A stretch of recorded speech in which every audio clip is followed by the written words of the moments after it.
Hello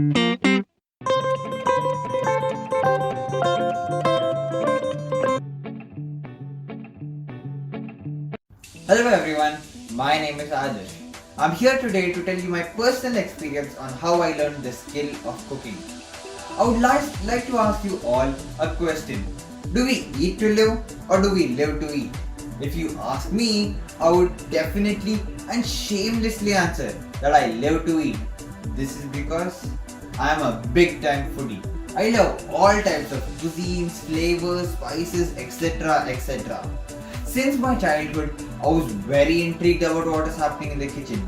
But my mother, she would never let me come close to the kitchen due to safety reasons. But later on, she started giving me all the boring jobs in the kitchen, such as peeling the vegetables, peeling the shells of eggs, and even washing vessels. One day when I was in 6th standard, my mother gave me a task. She said, Aadarsh, I'm going to have bath. I kept the cooker on the stove. After 3 whistles, turn off the gas. I said, easy, that will be a piece of cake, and said confidently. My mom went to have bath. Me thinking that this task would take a long time, decided to take my tab, go to the dining table, and got engrossed into my video games. I completely forgot about the task my mother had given me. Whistle after whistle after whistle kept blowing until I heard a big boom. My mother and me rushed towards the kitchen, only to find all the walls and the ceiling painted with boiling hot sambar. At that moment, the only cooker I could see that was about to burst was my mother's head. I ran down below my building. I did not dare step foot inside my house until my father arrived. By then my father arrived, my mother had cooled down a bit and she gave me a very strict warning. After that, my interest for cooking had faded out a bit. But last year, I was invited to my friend's birthday party.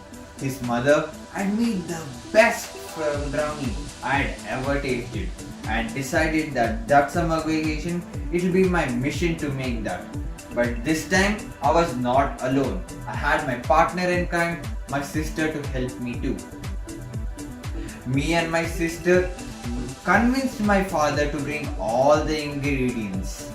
We decided to carry out this mission during the morning time when both my parents were not around. Me and my sister did everything immaculately. We took all the measures with great care and the batter looked amazing. It looked so delicious and I could not wait to eat it. But then we transferred the batter into the baking tin. But our oven is a bit old, so all the readings had faded out a bit. So we had to figure out the best possible temperature.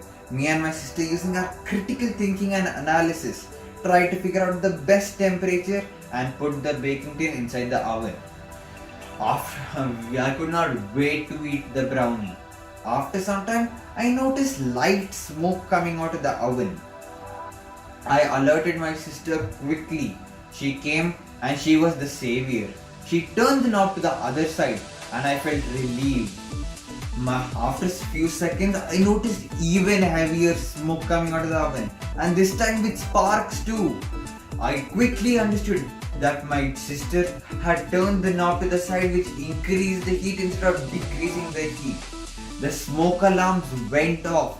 The neighbors started banging on our doors.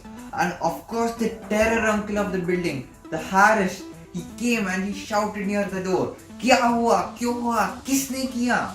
And then he barged into the house. He opened the oven door.